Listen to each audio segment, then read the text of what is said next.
क्या भयो इन्द्र भाउ आज त छकाले छकाले टोलाएको छ त तू एकचोटि दाई एक डोको पर्स बोकेन भनिकन बुवाले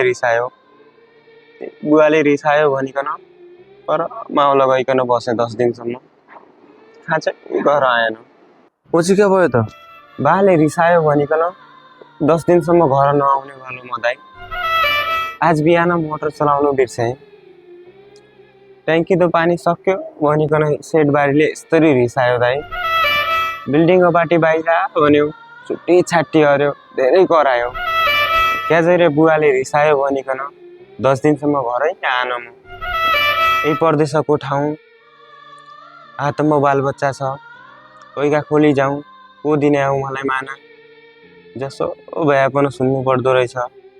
परदेश यस्तै हुँदो रहेछ दाइ।